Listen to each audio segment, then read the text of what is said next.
You're listening to the North Parkway Podcast, weekly talks designed to help you take the next step in your spiritual journey. You can learn more about our church at northparkway.org. And if these talks are helpful to you, consider using the link in the description to give. Your financial support helps us continue to make great content. All right, well, that's enough intro. Let's get to today's talk. God has a plan for your life, a direction, an ideal way for you to go through this journey of life. He has a coordinated effort to make it good. Do you believe that? Anybody? God has a plan? How many would say here in the room, I believe that God has some kind of plan or idea or purpose for my life? Hands. Yeah, okay.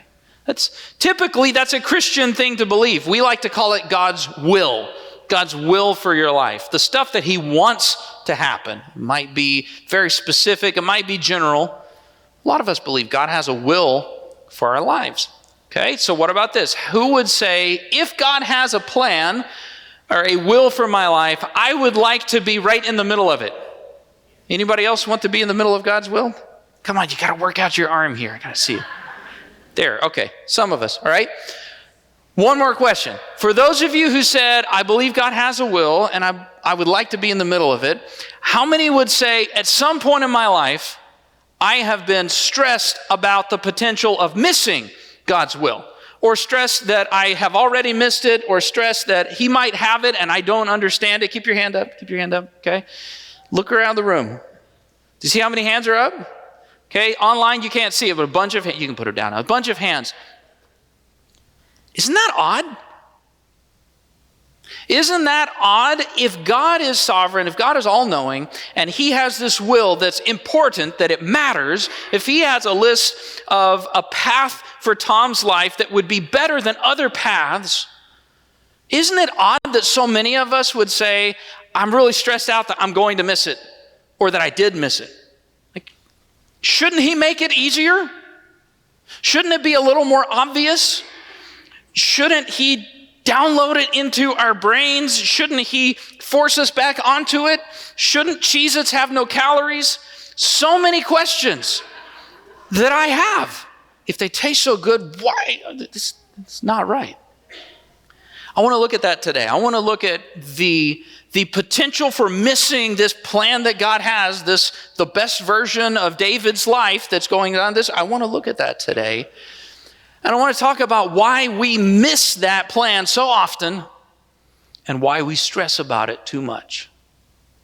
It's part of our series that we just kicked off called Old School. If this is your first week, no big deal. We're just really getting this thing off the ground. You can always go back and watch previous stuff on any of our social media channels. You can catch the podcast. But it's a simple idea. We focus on the New Testament a lot, because the New Testament is all about Jesus and the stuff that he's saying. But there's so much value when we look at the Old Testament of the Bible, because we learn that human nature never really changes, and God's nature never really changes. And there's so many things that are illustrated so well in these snippets of history. And so week by week, all through the summer, we're going to look at some of these pieces of history. We're going to talk about what that can teach us about ourselves and about how God interacts with us. So today, I want to show you a little snippet of history from around 1600 BC. We're not exactly sure, depends on who you ask. 1600 to 1800 BC, and we're gonna talk about a town you probably are familiar with, even if you haven't read the Bible or you haven't been around church much. You've probably heard of Sodom and Gomorrah. If you don't know about those, you think of Gomorrah as the green girl from the Guardians of the Galaxy. Okay, not her. We're not talking about her today. Sodom and Gomorrah, and they're the relatively large cities in the ancient Near East that were completely obliterated. And there's archaeological evidence supporting what the Bible says, that these things in a moment were blown away, vaporized. The whole land was salted. It was like a wasteland for years. I want to go back there the night before the city is wiped off the map. God has seen how much wickedness was in Sodom and Gomorrah. So he tells Abraham, hey, I'm going to blow that city up. And Abraham's thinking, oh, wait, my nephew lives there. Well, you wouldn't wipe out the good people with the bad, would you, Lord? And the God's like, I don't think there are any good people in town, man. But if there are any, I will make sure they get out. So true to his word, God sends 2 angels to town, and we're going to pick it up in Genesis chapter 19. It's a long passage, so you can follow along in the Bible app. If you have the Bible app, just making sure, if you go to More on the button there and you look for events, you can find all of the notes already preloaded into your phone for today. It's really cool. You can take notes and you can save it for later and come back to it. So check that out. Okay, starting in verse 1, I'm reading from the New Living Translation here. The Bible says, that evening, 2 angels came to the entrance of the city of Sodom. Lot was sitting there. That's this one guy we're trying to rescue here. He's Abraham's nephew. Lot was sitting there, and when he saw them, he stood up to meet them. Then he welcomed them and bowed with his face to the ground. My lords, he said, come to my home to wash your feet and be my guests for the night. You may then get up early in the morning and be on your way again. Oh, no, they replied. We'll just spend the night out here in the city square. Lot realized that was a really bad idea, and you'll see why in a moment. Lot insisted. He said, you got to stay at my house. So verse 3, at last they went home with him. Lot prepared a feast for them, complete with fresh bread made without yeast, and they ate. But before they retired for the night, all the men of Sodom, young and old, came from all over the city and surrounded the house. They shouted to Lot, where are the men who came to spend the night with you? Bring them out to us so we may have sex with them. So Lot stepped outside to talk to them, shutting the door behind him. He realized, if you stay out in the city square, you're going to have a really bad night. You're going to be really sore when you set off on your journey tomorrow. These guys are a little messed up. Please, my brothers, he begged, don't do such a wicked thing. Look, I have 2 virgin daughters. Let me bring them out to you, and you can do with them as you wish. I think Father's Day is next week. I think this guy would make the list of bad dads. Like, what is wrong with you, man? But please leave these men alone, for they are my guests, and they're under my protection. Now, just real quick, this is not the main point of today. In that culture, in that time, hospitality was a really big deal. It was a really big cultural deal. Some of you guys are familiar with Southern hospitality. This is that on like all the steroids. And he's thinking, I have a responsibility to protect these men, and I know how the men in town are about newcomers. So he says, please don't do this. Verse 9, stand back, they shouted. This fellow came to town as an outsider. Now he's acting like our judge. We'll treat you far worse than the other men. And they lunged toward Lot to break down the door. But the 2 angels reached out, pulled Lot into the house, and bolted the door. Then they blinded all the men, young and old, who were at the door of the house. So they gave up trying to get inside. Whew, barely escaped there. Meanwhile, the angels questioned Lot. Do you have any other relatives here in the city? They asked him, get them out of this place, your sons-in-law, sons, daughters, or anyone else, for we are about to destroy the city completely. The outcry against this place is so great, it's reached the Lord, and he has sent us to destroy it.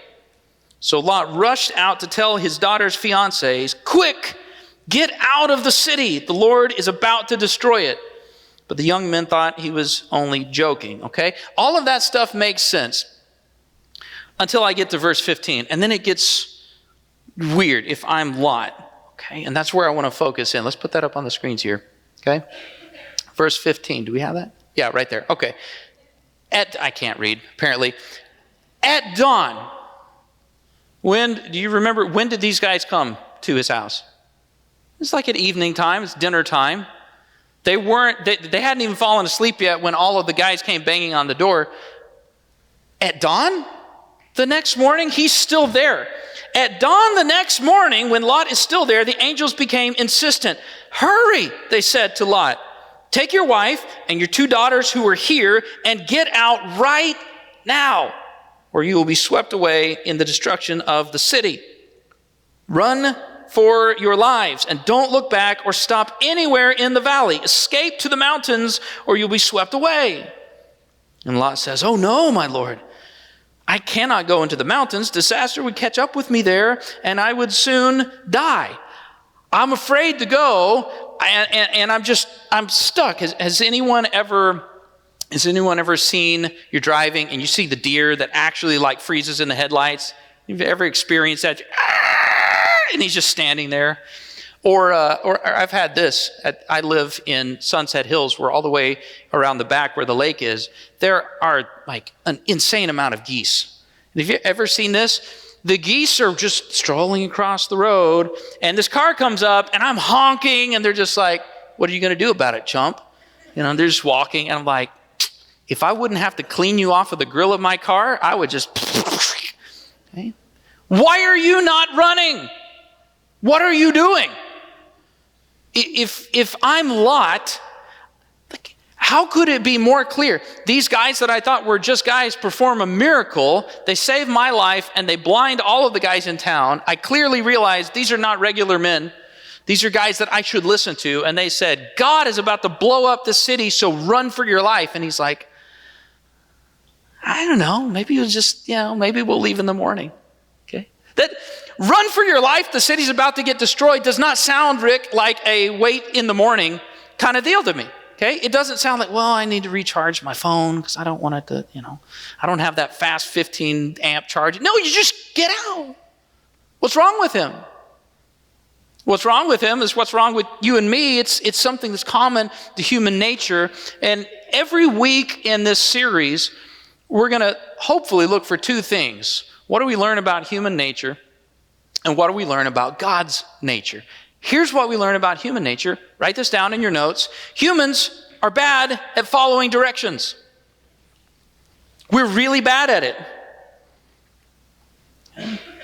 If you don't believe me, just ask somebody about their experience with IKEA furniture. Okay? Some IKEA furniture is really good. Some of the bad reviews I've read are like, "Bro, did you look at the directions?" They have them in 17 languages. I know English is one of them. Okay? We're bad at following directions. Some of you guys are very particular about how the laundry is done in your home. Any particular laundry people? Anybody ever give clear directions to the young person or to the male person living in your home? Lights, darks, don't mix them. Bleach goes on this, bleach does not go on that. How do we keep messing this up? Okay, the dishes stack this way and the spoons go this way. And if you put them this way, they don't get clean, right? We're just bad at following directions. We come by it naturally. And we struggle to follow directions the same reason that Lot struggled to follow directions, the same reason that his sons-in-law did. I don't want to look at those for just a minute. So write this down in your notes, and you'll see this on the Bible app too. Sometimes, when you're talking about God's will now, okay, let me back up. This wasn't just angels telling Lot. God told Abraham, if they're good people in town, I'll make sure they get out. So he sent these angels. You have a job. Get this man out of the city so I can blow it up. Okay, this is God's will for Lot, which is explicitly spoken to him face to face by literal angels. Okay? But he missed it. Sometimes you miss God's will because you don't trust the messenger. Okay? Now, I think Lot trusted the messenger very well. Okay? But he goes to his sons-in-law. Now, the experts debate this. Lot probably had several daughters. He probably had a few that were already grown who had moved out of the house. So he's going to their house and he's trying to tell these men, get my daughter and my grandkids, get your family, get out of here. And they didn't take him seriously. They're like, what? This is a practical joke, right? How sad, how tragic that they didn't believe him. So many times when we have trouble following God's will, it's because we don't trust the messenger who's delivering this stuff. A lot of us live in among friends who Okay, look, this is a Christian nation theoretically, but we got a lot of people who are really critical of the Bible. And so they'll say things like, well, don't you know that they rewrote this part back in the Middle Ages? It's not really, that wasn't what was in there. Or, the Bible was written in Greek and they translated it into English, so you can't really be sure that that means what it means. Or maybe you've seen a guy on the stage or a guy on the screen abuse the position of a pastor and the influence to bend it for a political gain or for financial gain or just to beat up on people because he has a personal axe to grind. Maybe you've listened to some prophets on YouTube that said, all the hostages are going to be set free tomorrow in Israel, and they're not set free. And you're like, well, I just can't trust this guy. Okay? There are a lot of times where we don't follow because I'm not sure that that's really what God means. Sometimes you miss it because you don't trust the messenger. Other times you miss it because change is hard. Sometimes we don't do what God wants us to do because we like doing things the way we're doing them. Change is hard. Change is hard for old people. Change is hard for young people. Just ask people every time they update TikTok.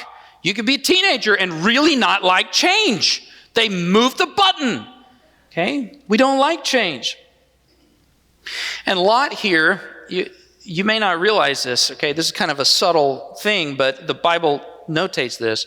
When the angel showed up to town, it said Lot was sitting at the city gate, at the entrance to the city. Okay? What that means was Lot was a respected leader in that town. He was sort of one of the aldermen of the town. Because back in that day, the leaders of the city would hang out at the city gate. If people had disputes or needed someone to mediate between them, or they needed to decide official city business, that's where they conducted business. So Lot has kind of a comfortable scenario going on here. He has daughters that have married men in town, right? He's like relationally connected. And back in that day, okay, this is a walled city. Back in that day, if you didn't live behind walls, bandits were likely to come and steal all of your stuff. Okay? He's living with some crazies and he knows it. But at least he's not going to get stabbed in the middle of the night and people run away with all of his stuff. He's got a good thing going on. And so what these guys are asking him to do is run off into the mountains and be a hillbilly. Like, I'm a city guy. I don't even know how to, right?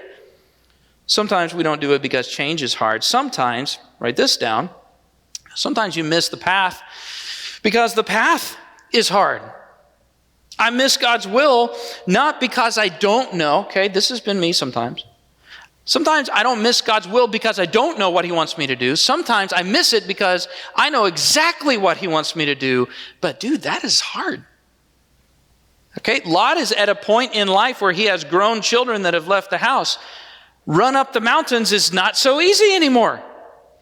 Okay, I am 40. Okay, even at 40, I'm like, some of these things I used to do are now a little more strenuous. Lots further along than I am and thousands of years ago. You expect me to run up into the mountains? What am I going to eat up there? I can't take my flocks up there. I can't take any of my stuff. Okay, it's not take the donkey and the wagon. It's leave all of your stuff behind and run. I don't want to leave all that behind. I can't go. What's going to happen to me if I go up there? And he's asking all of these questions. And we all raised the hand, not everybody, okay, but most of us. We raised our hand earlier and we said, I want to do what God's will is. I want to know what his will is and then I want to do it. And I do too. Here's what I've noticed, okay?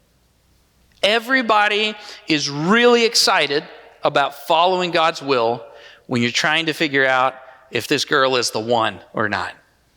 Lord, should I buy the ring or not? That's going to set me back financially for years. So I want to make sure I get this right. Is this the one or not? We all want to know God's will whenever we get an offer from another company. I got the competing company. They're going to give me more money, but it's going to require more hours. I'm going to have to drive to Bloomington instead of in town. Is it worth it? Should I take this job offer? God, what is your will? Right? Young people. We all want to know God's will when it's time, okay, what am I going to do when I graduate? Am I going to go into work? Am I going to go to a school? Am I going to go to which school am I going to go to? Can I afford this? Should I take out a loan? Should I not? God, I need your will, right? We all want God's will when it's the big stuff. We're all a little less interested in God's will whenever God's will for us is, hey, that thing that's been a rub between you and your spouse, you need to have an uncomfortable conversation and have conflict to work that out. I don't want God's will then. Right? When God's will is, hey, I need you to give the first cut of that paycheck back to me so the spiritual needs of your family and your community get met. Oh, that's not really that's the Old Testament God's will. That's not God's will for today. We're less interested in God's will when it's hard, when it's painful, when it's difficult. That's me, both hands. But that's also God's will. You need to understand, 95% of God's will is already clearly written out in the Bible. It's how we're supposed to act. It's the type of people we're supposed to be.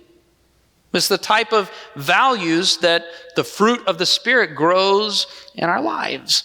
And this is my experience. Okay? Most of the time, when I have struggled with a decision, when I have struggled with, God, what is your will? God, what is your will? What is your will? Most of the time, the reality was I knew exactly what I was supposed to do. I just didn't want to do it. And most of those prayers, God, what is your will, is really me saying, God, can you give an alternate version of your will? Do I have to do that? I don't really want, I'm scared to do that. It's intimidating. It's hard. I don't know if I can. What's going to be up there at the top of the mountain? He didn't get the whole roadmap. He just got run, dummy. Just run. So he struggles. He struggles. And consider, put yourself in the spot of one of these two angels. If God sent you from heaven down to earth, he said, I have a special task. Get this one guy and his family out of town before we blow the place up. And you've been trying all night long, and this dummy is still standing in his living room. How are you feeling at that moment? Because I'll be honest, Jason, if that's me, if I'm one of those two angels, in that moment, I'm like, Lord, we tried, okay? I tried everything. I told him what you told me to say. The city's clearly bad. It needs to be blown up. He's not interested. Just beam me up, Scotty. Blow him up. We'll explain it to Abraham. That would be me. But that's not what they did. Okay, verse 16. Watch this.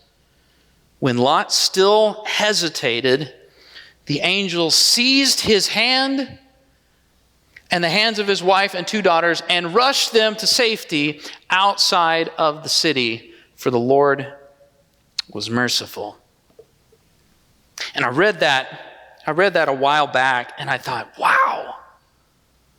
Even when he had heard everything, even when he had every chance to do it right, he was still not doing it, whether it was because he was intimidated or scared, whether it's because he didn't want to leave town, whether it's because I'm not leaving without my other daughter, I don't know. But he's not listening, and rather than just say, tough luck, buddy, enjoy getting nuked, they grab him by the hand and lead him out. They were not willing to leave him behind. And that's something valuable that we learn about God's character.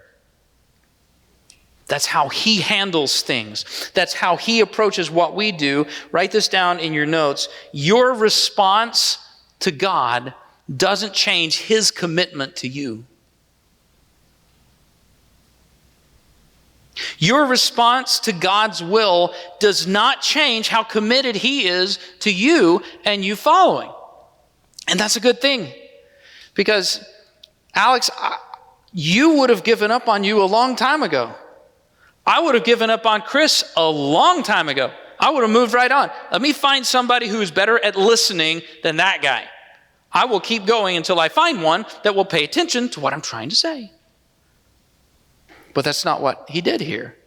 He made a commitment to Lot, and he said, even if Lot is not interested in his side of the deal, I'm going to honor what I said I would do. I told Abraham, this is my character. If they're good people in town, I would spare them. And that's exactly what he does. Jesus talked about God's character this way. Okay? Luke chapter 15, Jesus tells it in a parable about a shepherd. He said, if a man has 100 sheep and one of them gets lost, what will he do? Won't he leave the 99 others in the wilderness and go to search for the one that's lost until he finds it? That's the way God handles stuff. I'm not satisfied with the 99 who are doing it right and the one knucklehead who wandered off. Okay? If Kelly falls off the path, he's not like, tough luck, Kelly, bye. Bye, Felicia. Is that an old, can I still use that? Has that outdated? I don't know. Okay, use it. Yes. Relevant. Okay? He's not going to leave you behind. That's not how he handles stuff. He doesn't just leave people along the path. He says, stop. You all hang out here. I'm going to run back and get this one because I'm not willing to leave even one behind. Write this down in your notes. You need to understand this when it comes to God's will. God is more invested in you getting it right than you are. You want to do God's will? Do you know who wants that more than you? God. God really wants what's good for you. He wants what's best for you. Teenager, he wants you to be in the right profession. He wants you to be dating the right person. He wants you to go in the right school and not take on debt for something you're going to end up saying, why do I have $50,000 in debt for this useless degree when I'm fixing cars, right? He doesn't want that. He wants you to be in his will. He's not trying to hide it from you. And that's why you should care, as Ethan comes back up, that's why you should care about God's will, but you shouldn't stress about it. Let me share my experience in following God's will. You think, well, you're a pastor, right? You're right in the middle of God's will. I believe I'm doing what God asked me to do. Now, at 40, I'm about to turn 41. I knew, okay, young people, I knew when I was a teenager, I knew that God had called me to full-time ministry. I was positive. He spoke that to me. Multiple people who didn't know what God had said to me said, young man, I believe God's called you into ministry. Okay, it was obvious. I knew that this was the path that God had for me, but I didn't want that path. I was not interested at all. I had many conversations with God. I said, God, I'm going to go to school. I'm going to get a degree. I'm going to get a PhD and make lots of money. I'll donate to the church. I'll volunteer at the church. I am not interested in ever working for a church. I grew up with a dad who worked for church. I didn't want it. I ran. Finally, I turned around in college. And so I got into ministry as a music pastor because I'm a good musician. I love doing music. And as a young music pastor, I remember people would ask me, so are you, do you want to like be a lead pastor someday? God's honest truth. I'd like unequivocally no. I'm not interested at all. I will do a lot of things. I will not do that. That is completely off my radar. And here I am. Okay? And you know what's amazing? God did not have a perfect will for Chris that I diverged from sometime in 2001. And it's like, well, you missed it. You just have to limp forward. That's not how it works. I've heard people before, and maybe you have too, I've heard people say, well, now, there's God's perfect will. And if you miss that, then there's God's permissive will. You ever heard those two terms? Okay. Let me just reality check you. Do you know how many people on the planet are living God's perfect will? Nobody. Nobody. For all have sinned and fallen short of the glory of God. For we all like sheep have gone astray, and God has placed the sins of us all on Jesus. Okay? None of us can get the perfect will right. And if you believe that God's will is this one narrow path that you missed sometime in the mid-90s, just reason with me. What happens if you legitimately believe God has a will out there somewhere and I missed it? What happens today? Do you keep trying? Or do you just be like, well, I don't know. I guess I just get a bag of Cheetos and see what's on TV. I missed his will. You stop. You stop trying.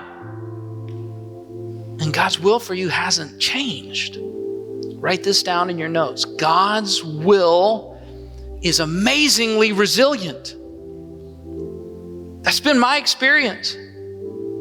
What God wants from your life is so much more than going to a school or serving in a function. What God wants for your life is to be a good woman or a good man, to be an honorable worker, to be a good student, to be a kind grandparent. Okay, that's what he wants, and you can still do that. Okay? We'll fill in the rest of the blanks here. Let's put that next slide up. Okay? You have to understand, if you miss the path, God is not on the side of the path building hurdles for you. He's building on-ramps. Okay? God's will for your life is the GPS. When you blew right by the exit and they said, in a quarter of a mile, turn left, and you go right by that one. In half a mile, turn left, and you blow that. Okay, no matter how many times you miss it, there's still an on-ramp back, because God is more invested in your life and you living it for him than you are. And even when you have a season where you're unfaithful, God remains faithful to you. The angel took Lot by the hand and his family, and they rushed them out of the city, and they said, now that you're out of the city limits, run. Okay? They still had to move. They didn't fly them to the top of the mountain. There's always going to be an element where you have to move your feet, but God is so patient with us. He is so faithful. Even if we have seasons of being a goober, he doesn't just give up on us. Because every one of us has missed his will before. And it's not the will that's out there we can never reach again. It's for you today. So the last thing to write down is this: when you stray off the path, don't panic. Just get back on. Well, I miss God's will for me. No. Well, I don't know what God's will for me is in the future. Check this out. Look what's in the book and start there. Okay? Start by being the kind of person that he's asked you to be. And when the moment comes where you take the next turn, he'll say, hey, turn here. Because he's not interested in hiding his will from you. He wants you to do it.